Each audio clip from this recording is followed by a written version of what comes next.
I'll be teaching Sunday school on the times that I'm not preaching. I don't want to teach and preach at the same time because too much of a good thing can be a bad thing. So I have a tendency when I teach to mix my teaching up with my preaching.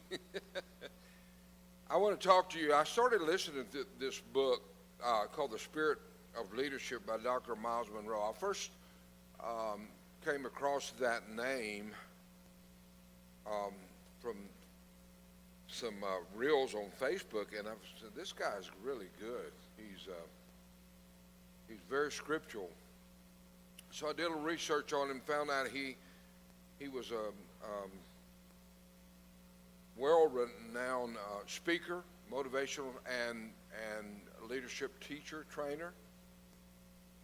Not only that, he worked with government officials to help them to learn leadership skills in their government. Pastored a church, had businesses, and then a few years back, he passed away, but his material lives on. It's kind of interesting how that he died. He was actually at a meeting where he said that every leader should have a successor. One of the first things you should do as a leader is pick a successor to follow you. If you're leading a business or a company or a church or anything like that. And he said that, of course, that style, he did a lot of study of the life of Jesus and the leadership style of Jesus. And he said, in that meeting, he said, if I die, I have successors for my businesses, for my church, for I won't be missed. They'll be able to step right in and take over. Well, that night when he was flying home in his jet, something happened and they flew that jet into the side of a mountain. He died. It was like it was a prophetic message that he spoke. So it was a little bit eerie, but his messages are very powerful. So I am going to be teaching Dr. Myles Munroe The Spirit of Leadership. It's just so powerful. It's probably the best, as far as I'm concerned, book on leadership that I've read. The Spirit of Leadership, or cultivating the attitudes that influence human action. And I'm going to try to move right along because I like to spend a few minutes at the end if you wanted to ask questions. Let's read. Let's start with this scripture. This is going to be a basis for the study. We'll come back to this scripture from time to time. Genesis 1:26 through 28, and they may not have things on the board here today because they were overloaded this weekend. I told them not to worry about my stuff. In the future I'll do that. So what, Lane? I know you did, and I said not to worry about it because you guys are too overloaded. Okay, that's not any kind of indictment against anybody. I just took the responsibility of it. Then God said, let us make man in our image, according to our likeness. Let them have dominion over the fish of the sea, over the birds of the air, and over the cattle, and over all the earth, and over every creeping thing that creeps on the earth. In other words, we have dominion over all creeps. All right? God created man in his own image. Can you say that with me? God created man in his own image. We'll come back to that later.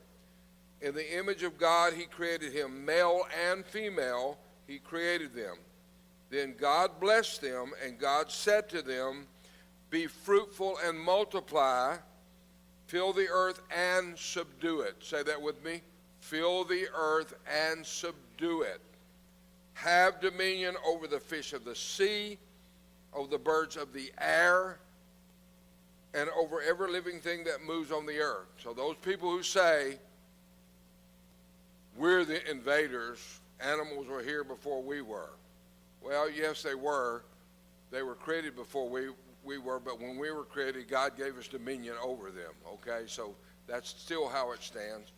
And the Lord said to us, be sure what I want you to do, I want you to have dominion over the earth. I want you to be fruitful. I want you to multiply. We'll come back to that.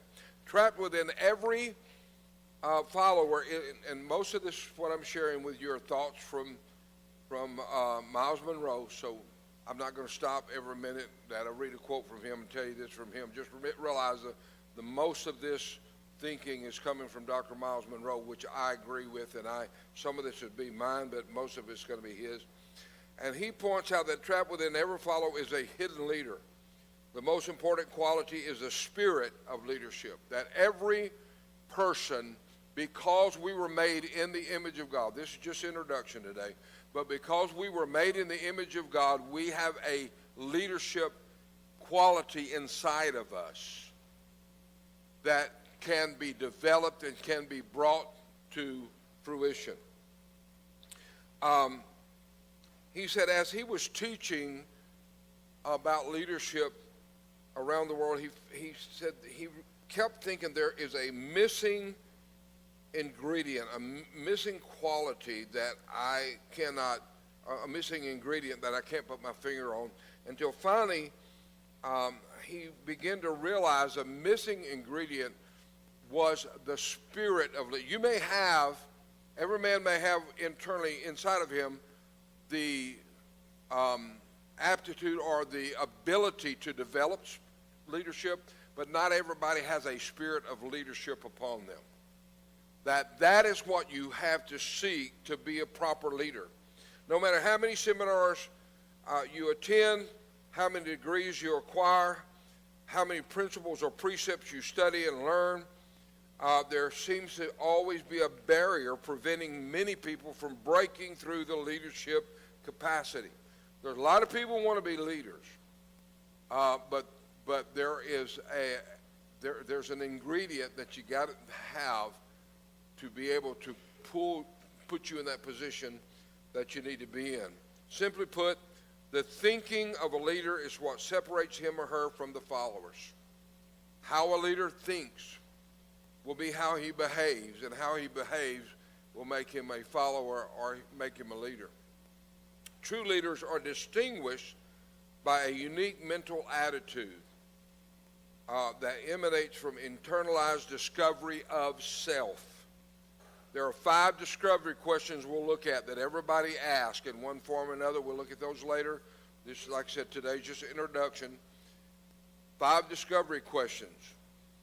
How those are developed, how you come to that conclusion in your life, how your origin is one of them. What is my origin? One of the reasons it's so important to have a solid, stable, godly family is that your children, whether they ever say those words or not, they are going to internalize. They're going to be that question, what do I come from? What's my origin? What kind of a family do I have? And if you don't think family background and family environment affects people, then you haven't pastored very long. And you hadn't talked to many people in life that have had to overcome family obstacles or bad environment of families and obstacles in their life. So when we're seeking self-discovery, that helps us find the spirit of leadership. It's an attitude that affects the entire life of the leader and controls his or her response to life, to danger, to crisis, to disappointments, failures, challenges, and stress. The attitude gives an individual a sense of confidence, faith, and a belief in possibilities. If you watch some of the America's Got Talent or The Voice or American Idol, some of these shows, there is a factor that a lot of them, in fact, one show was called The X Factor. There's a factor that gives the contestant a leg up, gives them an advantage, and it's called confidence. How do you give somebody confidence? Sometimes confidence just comes from exercising your ability or your gift and using it more, and you're more comfortable with it, gives you confidence. But an attitude in a person's life that helps him deal with stress and tragedies or whatever that come your way can be developed and can be cultivated, and just by default. Let me say this. Just because you're called a leader doesn't make you a leader. A title does not make you a leader. There are people that have never seen a title in their life, and they are very strong leaders.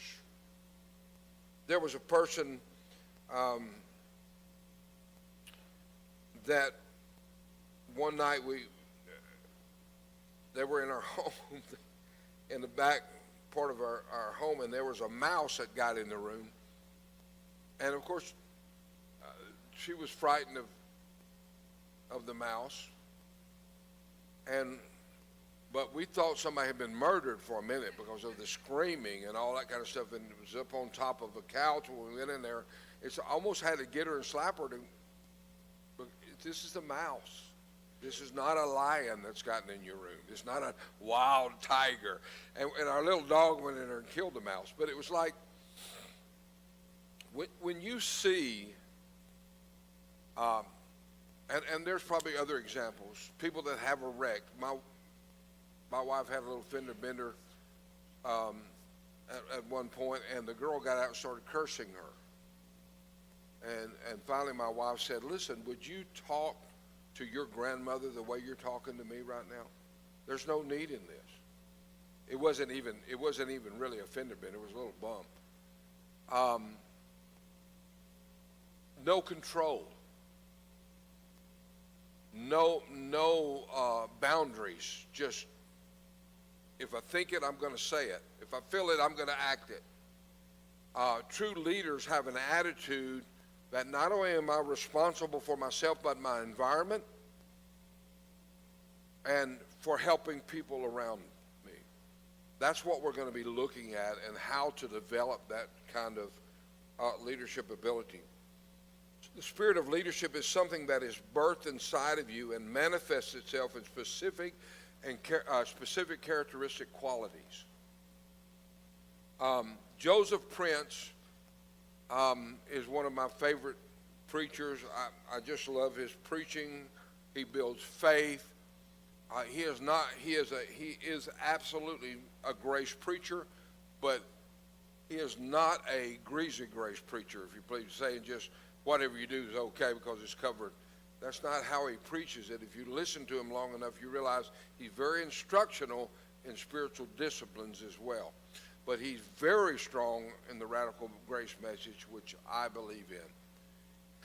But Joseph Prince, when he was first called to the ministry, he was a teenager that stuttered. He couldn't even talk without stuttering. And now, you would never know that ever happened, because God not only brought him from that and healed him, but gave him that leadership quality in his life that he pastors 500,000 people in Singapore. Abraham Lincoln, who was a poor farm boy, became our 16th president, was and in history one of the most notable, because he helped to hold the Union together and abolish slavery in the United States. And Abraham Lincoln was not a great reader, but what he could read, he did read, and he was known to walk for miles and borrow books from people to read them. And to the time then when he eventually, and he said the way he went to school was little by little, a little now and a little then. He was able to go solid to school, but he became an attorney, and he became a fantastic leader, and he will always be remembered in the halls of history. So it's birth in you. Position, money, power, and fame does not make you a leader. Jesus said at one point when some of the leaders of the religious group in Israel came to Jesus and the disciples, where Jesus was saying they were criticizing the disciples for eating grain, going through the field, and saying they didn't wash their hands. And Jesus said to them, "You're worried about that? You violate the commandments of God with some of your traditions," is what the Lord said, because you teach the laws of men as the laws of God. And he said, you need to worry about that and quit worrying about whether or not my disciples have washed their hands. And so the disciples came to Jesus and said, they're offended. They're offended by what you said. What did Jesus, let me go over and change my message then. No, he didn't say that. What he said was, out of Matthew 15, 13, 14, but he answered and said, every plant which my heavenly Father has not planted will be uprooted. Let them alone. Everybody say that with me. Let them alone. It is not our place to run around checking on people's leadership skills or figuring out what they're doing or not. If they're doing it wrong, they are going to answer to God. That's what he said. My Father's going to uproot. You know the interesting thing? Did you know that when a plant starts to grow, that first shoot that comes out is called a leader? And so this is what Jesus said. Any leaders that aren't supposed to be there, my Father's going to uproot them. You don't have to worry about that. He said, leave them alone.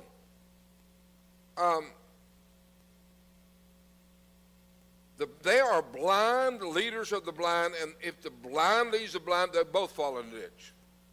So what Jesus was saying was, quit worrying about them, because they're all going to fall in the ditch and they're all going to need help getting out. And my Father will deal with them. So are there bad leaders? Yes, there are bad leaders. Are there leaders who would lead people astray? Yes, certainly are.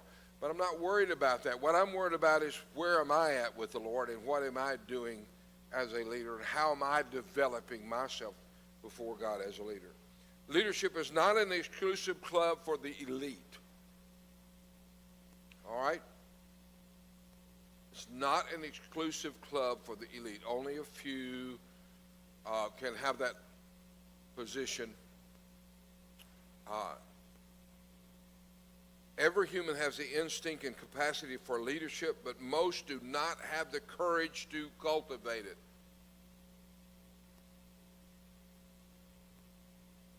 We are primarily a spirit being, and we're created to lead what we have. We're created to lead, but what we have lost in our leadership is the spiritual side of man. For too many people, it's just all about the flesh and about the carnal, what people see. So genuine leadership is one of internal disposition, which relates to a sense of purpose, of self-worth, and self-concept. I know who I am. I know who I belong to. I know where I'm going. Therefore, I lead. True leadership inspires, not manipulates. We heard some of this yesterday from John. Absolutely, the Scripture calls manipulation as a sin of witchcraft. God created with a free will. Even God doesn't force you to come to Him. It has to be your own will. He'll put you in situations where you realize you need Him, but He doesn't force you. And Joshua said in one of his sermons, if you end up in hell, it's because you chose to go there. God's going to give you plenty of opportunities to choose the opposite direction. True leaders do not seek power, but are driven by a passion to achieve a noble cause, something bigger than yourself. You're not seeking power. We were never created to be oppressed, subjugated, subordinated, or depressed. We were not created for that. That's why you run from it. That's why you want to, you don't, it doesn't sit well with you. God designed each of us to fulfill a specific purpose and assignment in life. Your assignment determines your area of leadership. For instance, when you leave home and you get a job, that's your first place of responsibility. So therefore, that's your new environment. The Lord said, when you go out, I want you to subdue. I want you to be fruitful. I want you to multiply. I want you to take care. Take that environment and do something with it. When you get married, your spouse becomes a new. And remember, true leadership inspires. It doesn't manipulate, doesn't boss, doesn't put people down. But you begin to learn to dominate whatever environment you've got through the goodness God has given you and through His love. We'll get into that more specifically later. So your home, as a spouse, you as your spouse, and then you as parents, you own that. You should be a leader in that. All right, I'm going to wrap up pretty quick. Deep inside of each of us is a spirit with a big dream, struggling to be free, and to the limitations of the past experiences, our present circumstances, and our self-imposed doubts. Sometimes had to be pushed aside and say, I know God's got bigger plans for me. We're not talking about naming lights and all that. We're just talking about that God has greater depths of joy for you, greater horizons, and the beauty of the joy, the fulfillment of life. God's got that for you, and He intends for you to have it. I'm going to close with this and give time for a couple of questions.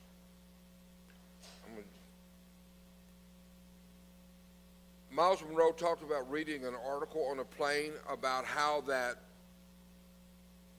the article, actually the name of it was business article, Lie, Steal, and Cheat Your Way to the Top. The article exposed a culture of cheating at all levels of Western society, including the highest offices of leadership. It has created a trickle-down corrupt effect. And so one ethics professor said that his students defend their view on cheating, on the cheating culture, by saying everybody's doing it. Well, they just needed my mother as an ethics professor. Because when we would say to my mother, everybody's doing it, she would say, Randy, if everybody jumps off a cliff, are you going to jump with them? And that's not what I'm talking about, Mom. Oh, yes, it is what I'm talking about. Just because everybody's doing it does not make it right.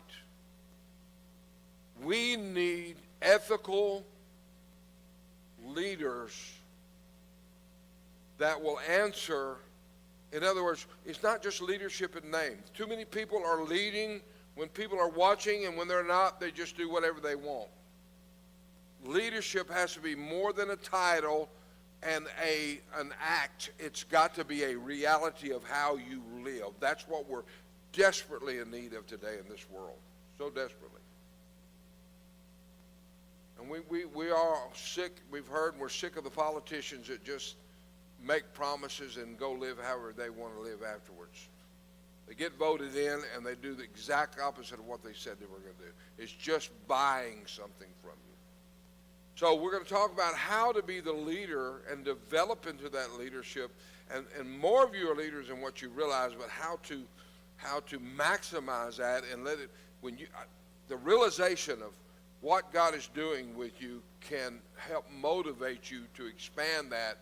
And as one of the Old Testament writers said, expand my boundaries. Make me not only aware of it, but help me to be effective in the world that I live in. Now, how about questions or comments? I'm going to try to do this every time. I had a lot of stuff I skipped over, but that's okay. We made the main point. Oh, good, Richard, thank you. So, one of the things that I learned a long time ago, it's kind of it came to mind when you were talking about manipulating, and it's the difference between a boss and a leader. And usually bosses will use some form of manipulation to get what they want. But I was always told that you can tell the difference between a boss and a leader, because when you speak to the boss, you know they're important. And when you speak to a leader, you know you're important. And I've always heard that and tried to test myself against that, because God gives me my importance. Yes. Not what somebody else says about me. Yes. You know, and so that's where I try to put my faith and put my my trust. Right. Because that's what gives me my importance. That's good. You know. That's real good.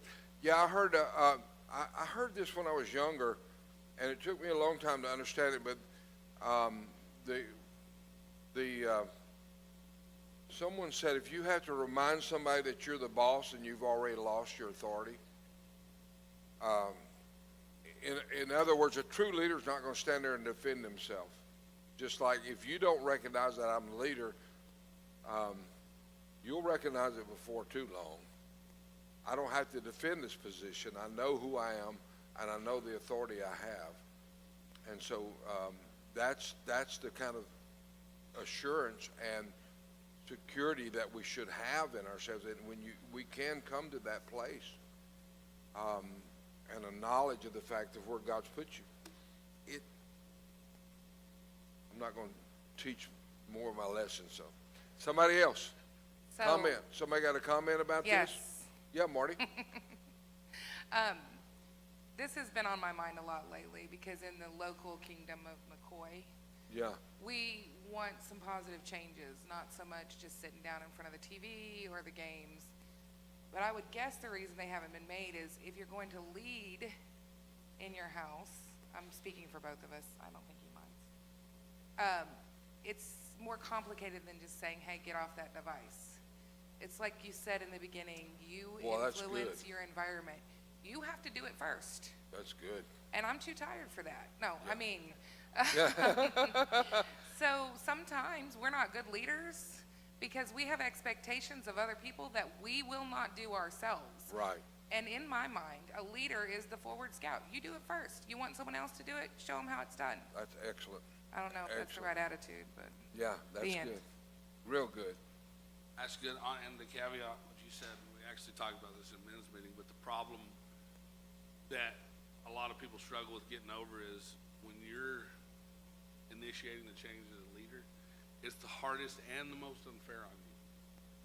Because you're going to do it far longer before anybody else catches on. And then you're just sitting here going, I'm the only one doing this now.